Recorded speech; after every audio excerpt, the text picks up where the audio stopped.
আসসালামু আলাইকুম। প্রিয় দর্শক, অন্য মঞ্চের আলাপচারিতায় আপনাদের সকলকে আমন্ত্রণ জানাচ্ছি। নমস্কার। কিন্তু এত কিছুর পরেও কি ভোট আদৌ হবে 12 তারিখে? সংশয় কিন্তু তীব্র হচ্ছে দিনকে দিন। এই সংশয়ের সূত্র যেমন বাংলাদেশের ভেতরে রয়েছে কিরকম, জামাত এনসিপি ওরা যদি জানে যে তারা হেরে যাবে নিশ্চিত হয় এবং বিএনপি জিতবে এটা যদি নিশ্চিত হয়, তাহলে ওরা ভোট হতে দেবে না। সুতরাং এই যে ভোট হবে কি হবে না এই সংশয়ের সূত্র যেমন বাংলাদেশের ভেতরে আছে, তেমনি আছে বাংলাদেশের বাইরেও। গত কয়েকদিনের ঘটনা প্রবাহের দিকে একবার নজর করুন। 5 আগস্ট 2024-এর সময় থেকেই বাংলাদেশের বর্তমান শাসকদের ভারত বিরোধী হুঙ্কার সমানে চলছে।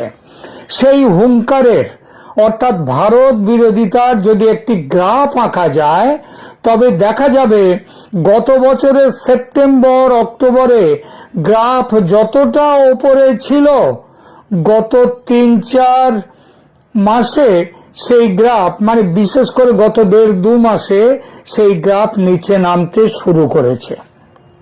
এখন এই মুহূর্তে সেটা একেবারে সরল রেখায় না মিললেও আগের তুলনায় অনেকটাই ওপর থেকে নিচে নেমে এসেছে।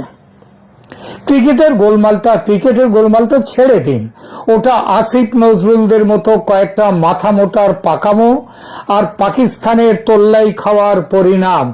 ওই যে পাকিস্তান বলেছিল তোমরা বয়কট করো, আমরাও বয়কট করব, তারপর ঠিক সময়ে পাকিস্তান কেমন সুন্দর পিছিয়ে গেল, এখন মর বাংলাদেশ তুই মর।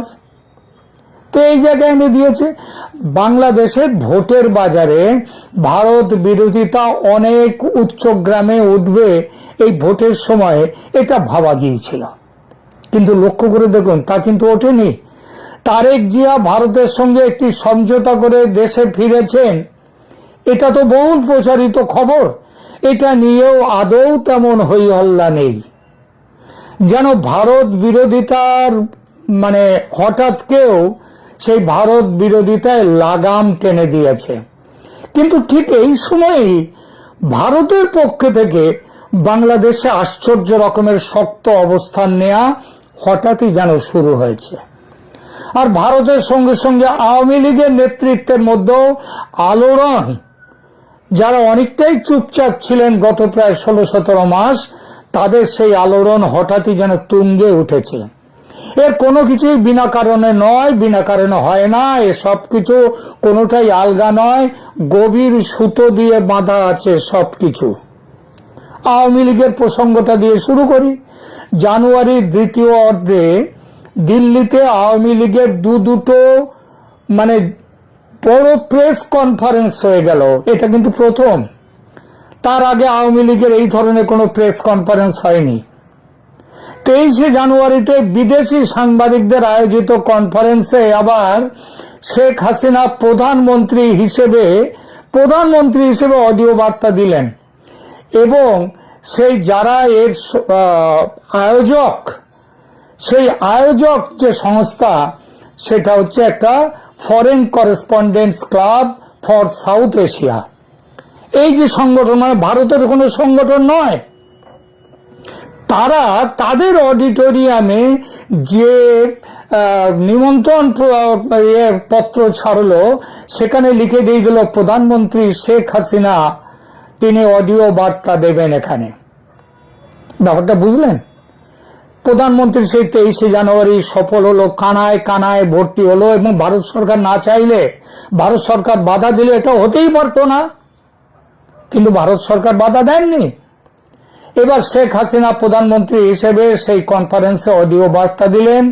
আবার সেই দিনই ঢাকার British high commissioner Sarah Cook তিনি এসে গোপনে দেখা করলেন শেখ হাসিনার সঙ্গে।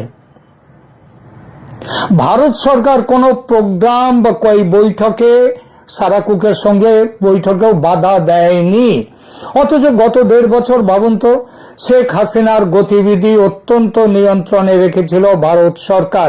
তার কিছুটা অনেকটাই ছিল নিরাপত্তাজনিত কারণ, সেটা ঠিকই, কিন্তু তাছাড়াও ভারত যেন অপেক্ষা করছিল, ঠিক সময়ের অপেক্ষা। তারপর এখন সেই বর্তমানে সেই কঠোর নিয়ন্ত্রণ হঠাৎই তুলে নিয়েছে যেন ভারত।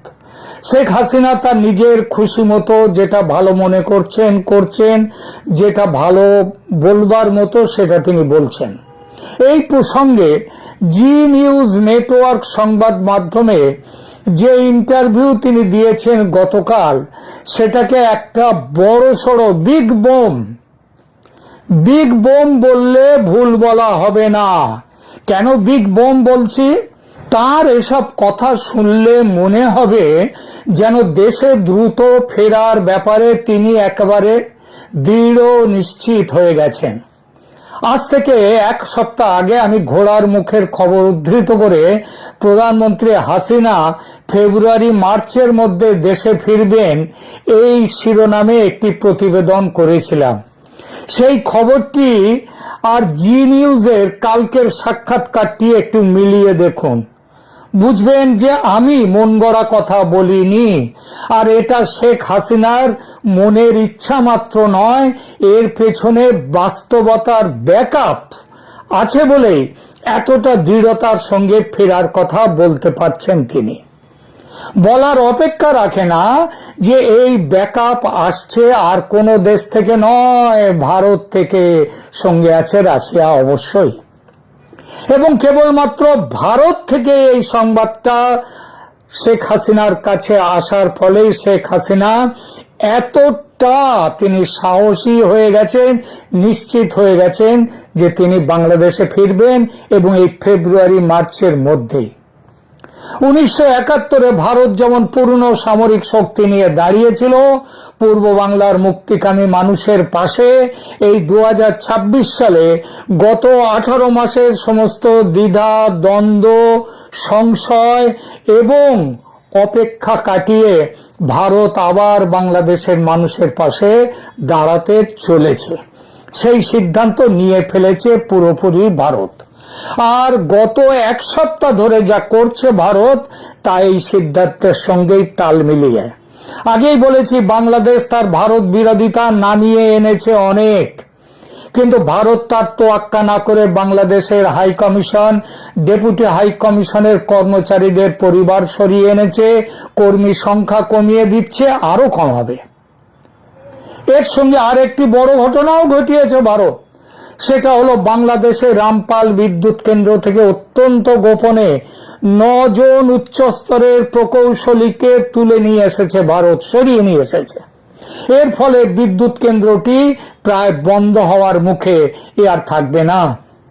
রামপাল বিদ্যুৎ কেন্দ্র থেকে ভারতীয় প্রকৌশলীদের এই যে সংগোপনে চলে যাওয়া, এটা বাংলাদেশের জ্বালানি খাতের জন্য একটি বড় ধরনের সংকেত বা সিগন্যাল।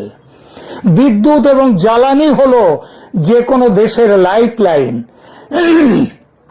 এটি স্তব্ধ হওয়া মানে জনজীবন স্তব্ধ হয়ে পড়া। রামপাল তাপবিদ্যুৎ কেন্দ্রটি ভারত ও বাংলাদেশের যৌথ উদ্যোগে এনটিপিসি এবং বিপিডিবি বাংলাদেশ পাওয়ার ডেভেলপমেন্ট বোর্ডের পরিচালিত। উচ্চস্তরের প্রকৌশলীদের চলে যাওয়ার অর্থ হলো প্ল্যান্টটির অপারেশনাল নিয়ন্ত্রণ ঝুঁকির মুখে পড়ে গেছে। এটা নিশ্চিতভাবেই ভারতের কৌশলগত চাপ। ভারত ম্যান পাওয়ার ডিপ্লোমেসি ব্যবহার করছে। প্রকৌশলী প্রত্যাহার করার মাধ্যমে তারা অন্তর্বর্তী সরকারকে বার্তা দিচ্ছে যে ভারতের কারিগরি ও আর্থিক সহযোগিতা ছাড়া বাংলাদেশ অচল। শুধু যে রামপাল তা নয়, ভারত থেকে সরাসরি যে 1160 মেগাওয়াট বিদ্যুৎ আমদানি করা হয় তা নিয়েও অনিশ্চয়তা তৈরি হয়েছে, কারণ প্রচুর টাকা বাকি পড়ে গেছে এবং এই টাকা না দিলে ডলার তো নেই বাংলাদেশের হাতে, সুতরাং বন্ধ হয়ে যাবে। আদানির বিদ্যুৎও বন্ধ হওয়ার মুখে। এর সঙ্গে ফ্রেন্ডশিপ পাইপলাইন দিয়ে যে জ্বালানি তেল যায় বাংলাদেশে, সেটাও আগামী 2-1 দিনের মধ্যে বন্ধ হয়ে যাবে। এর একটাই উদ্দেশ্য, ভারত বাংলাদেশের জনজীবন স্তব্ধ করতে চায়। কেন? কারণ ভারত সরাসরি যুদ্ধ বা দখলদারিত্বের চেয়ে স্ট্র্যাটেজিক প্যারালিসিস বা কৌশলগত স্থবিরতা তৈরি করার দিকে বেশি ঝুঁকছে। যদি বিদ্যুৎ বিভ্রাট, নিত্যপণ্যের অভাব এবং অর্থনৈতিক